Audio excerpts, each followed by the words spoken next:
감사합니다. 오늘 요한복음 6장 37절로 40절 같이 읽을게요. 아버지께서 내게 주신 자는 다 내게로 올 것이요 내게 오는 자는 내가 결코 내쫓지 아니하리라. 내가 하늘에서 내려온 것은 내 뜻을 행하려 함이 아니요 나를 보내신 이의 뜻을 행하려 함이니라. 나를 보내신 이의 뜻은 내게 주신 자 중에 내가 하나도 잃어버리지 아니하고 마지막 날에 다시 살리는 이것이니라. 내 아버지의 뜻은 아들을 보고 믿는 자마다 영생을 얻는 이것이니 마지막 날에 내가 이를 다시 살리리라 하시니라. 아멘. 예수님은 이 땅에 계실 때 자주 아버지의 뜻에 대해서 말씀하셨습니다. 오늘도 보면 시작. 내가 하늘에서 내려온 것은 내 뜻을 행하려 함이 아니요 나를 보내신 이의 뜻을 행하려 함이니라. 예수님이 세상에 오신 이유가 아버지의 뜻, 그 아버지의 뜻이 뭐죠? 우리 인간의 죄를 다 해결하는 것. 누구로? 예수님 몸으로, 죽음으로, 십자가죠. 그래서 십자가 지는 일을 허락하시고 온전히 아버지의 뜻을 따르고 온전히 그 뜻을 이루시는 일을 통해서 사셨습니다. 예수님을 따르는 무리들은 오병이어 이후에 급격히 많아졌죠. 그분이 먹을 것을 해결하는 분이다 라는 생각을 사람들이 하게 됩니다. 그래서 따르는 무리가 엄청나게 많아졌지만 그의 말씀을 듣고 그의 이적을 바라보고 체험한 사람들 중에 대부분의 많은 사람들이 예수님을 믿지 않고 그를 배척했습니다. 예수님은 아버지께서 내게 주시는 자는 다 내게로 올 것이라고 말씀하십니다. 37절 아버지께서 내게 주시는 자는 다 내게로 올 것이요 내게 오는 자는 내가 결코 내쫓지 아니하리라. 우리가 누가 예수님께로 올 수 있는 사람인가에 대해서 이 말을 통하여서 대답을 알 수가 있습니다. 아버지께서 내게 주신 자만이 그리스도께로 인도되고 그 사람에게 믿음이 주어지고 그 사람에게 하나님의 선물의 구원이 주어진다라는 사실을 알 수 있게 됩니다. 예수께로 오는 자, 하나님께서 그 아들에게 보내시기로 한 사람임을 분명히 밝혀주고 있습니다. 복음은 온 세상에 누구든지 믿는 자들 전파돼요. 다 전파되죠. 그러나 하나님은 하나님의 택한 백성들을 세상에서 불러내서 예수께로 인도하게 하시고 그 사람에게 구원의 선물을 주시는 것입니다. 그래서 예수님이 아버지께서 내게 주시는 자라고 하신 대상이 바로 이들인 것입니다. 그리고 이들을 예수님은 한 명도 내어쫓지 아니할 것이라고 말씀하십니다. 시작. 내게 오는 자는 내가 결코 내쫓지 아니하리라. 내쫓지 아니하리라 하는 말은 결코 어떤 경우라도 버리지. 여러분의 자녀가 말을 안 듣고 문제를 일으킨다고 해서 여러분 버리나요? 그런 일은 없죠. 짐승도 그렇지 않은데. 그리스도 앞에 오는 모든 사람들을 주님은 내어쫓지 않으십니다. 지금 오병이어의 기적을 경험하고 나서 그 무리 가운데서 주님을 따르지 않는 무리들이 많다고 말씀드렸는데 얼마간은 따르다가 떨어져 나간 사람들. 그것은 주님에 의해서 내어 쫓긴 일이 아니라 본인 스스로 떨어져 나간 그런 존재들입니다. 왜냐하면 예수님은 내게 오는 자는 내가 결코 내어 쫓지 아니하리라 하셨기 때문입니다. 지금 미국이나 캐나다는 동성 법이 허용된 나라예요. 그런데 한인교회는 그렇지 않았거든요. 그런데 한인교회마저 특히 연합 감리교회 같은 경우는 교단에서 아예 허용을 했어요. 동성애법. 그런데 놀라운 거는 동성애법이 허용되었을 때 그 교단을 탈퇴한 사람은 10%도 안 된다고 그래요. 왜 그런가 그걸 봤더니 그 교단의 연금 때문에 그렇다. 연금 못 받을까. 그리고 어느 동성애를 반대하는 목사가 지금 주일날 설교하고 있는데 설교 중에 교단에 소속되어 있는 어떤 사람이 와서 잠깐 내려오라고. 그리고 그 사람 내려와가지고 동성애를 허용하지 않아서 교단에서 오늘부로 여기 있는 목사는 쉽게 얘기하면 잘렸습니다.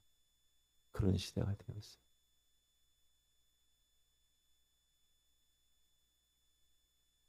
예수님을 쫓는 사람들은 많이 있지만 다 알곡들이 아니고 가라지도 있다는 사실을 말씀해 주고 있습니다. 저는 기독교 대한성결교회 소속된 목사인데 만약이에요. 기독교 대한성결교회에서 동성애를 허용한다거나 차별금지법 그래서 교단에서 그걸 허용한다 그러면 그건 WCC를 가입한다거나 이러면 저는 미련 없이 교단을 연금 미련 없이 교단을 나올 거예요. 아니 하나님을 위해서 일하는 사람이 먹고 사는 문제 그분이 해결하시는 걸 믿지 못하고 어떻게 목사 일을 하고 살아가겠어요? 저는 그런 생각이 들어요. 그러니까 여러분 지금 시대가 그 국가인권위원회 위원장 청문회 보셨어요? 국회의원들이 국가위원회 위원장을 이제 이렇게 자질을 검증하는 자리잖아요. 근데 거기서 질의하는 그 국회의원들이 어떤 사람이냐 하면 신학을 전공한 사람들 혹은 목사 아들들 이런 사람들이 질문을 하는 거예요.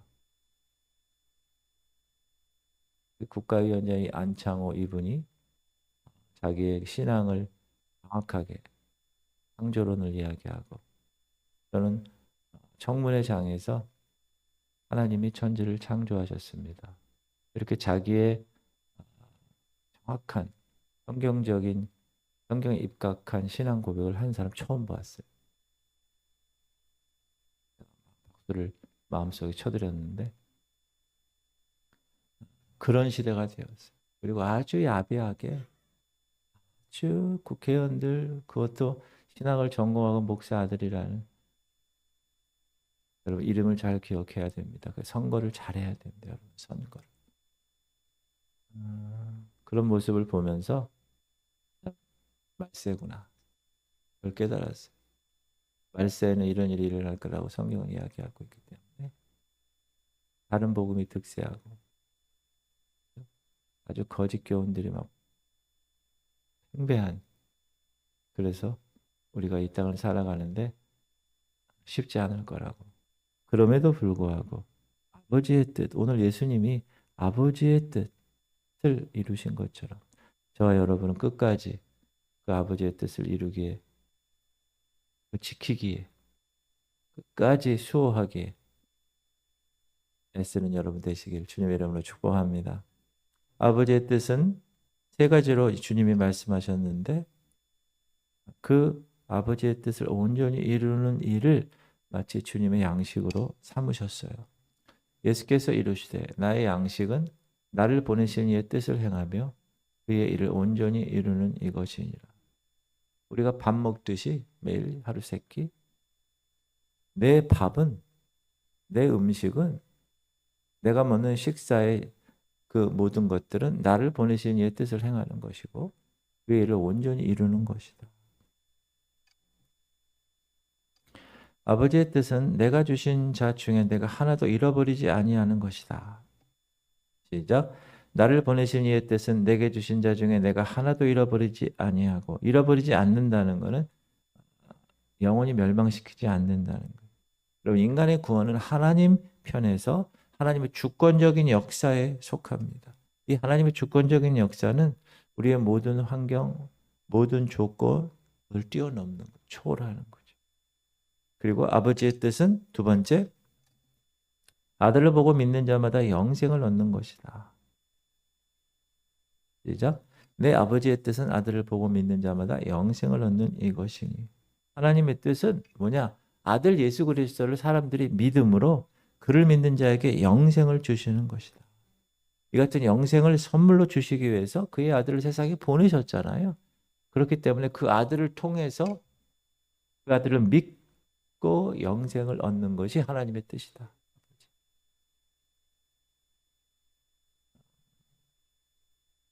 지금 주기도문에 가르치신 주님의 기도조차도 하나님 아버지라 부르면 안 된다는 거예요. 남성 편향적인 말을 하면 안 된다는 거예요. 요즘은. 하나님 어머님 그래야 돼요? 요즘 세상이 그런 세상에서 여러분 살고 있어요. 그리고 아버지의 뜻은 마지막 날에 다시 살리는 거예요. 시작. 마지막 날에 내가 이를 다시 살리리라 하시는. 마지막 날이 언제입니까? 하나님 심판 날이죠. 다시 살리는 건 뭘까요? 여러분, 부활, 계신 부활체로. 이 부활은 영생을 이루는 온전한 구원입니다. 칭의와 성화와 영화의 구원을 온전히 이루는. 사랑하는 성도님들, 그리스도인들에게 부활이 없다면 영생의 증거를 가질 수가 없습니다. 왜? 부활체가 돼가 영원히 사는 존재가 되니까.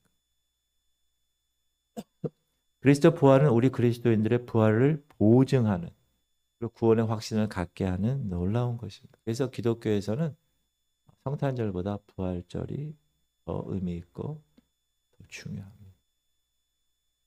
사랑하는 성도님들, 예수님은 아버지의 뜻을 이루기 위하여 이 땅에 오신 분입니다. 우리 주님은 십자가에서 그 아버지의 뜻을 온전히 이루신 분이십니다. 그리고 예수님은 그 아버지의 뜻에 의해서 저와 여러분을 구원해 주셨습니다. 주님은 어떤 경우에도 저와 여러분을 잊어버리지 아니하시고 내어 쫓지도 아니하실 것이라고, 그리고 마지막 날에 저와 여러분을 생명의 부활에 참여시킬 것이라고 분명히 말씀하고 있습니다. 이 말씀 믿으십니까? 예수님 말씀은 진실하시죠. 천지가 없어질지언정 그의 말씀은 결코 없어질 수가 없는 것이므로 우리는 오늘도 이 말씀을 붙들고 오늘 확신 위에 우리가 해야 할 그 사명의 길을 걷고 믿음 위에 세워 승리하는 성도가 되어야 될 것입니다. 특별히 이 말세에는요, 더 악이 득세할 거예요. 그럴 때일수록 말씀 중심, 아버지의 뜻 중심, 그렇게 살아나가실 수 있기를 주님의 이름으로 축복합니다.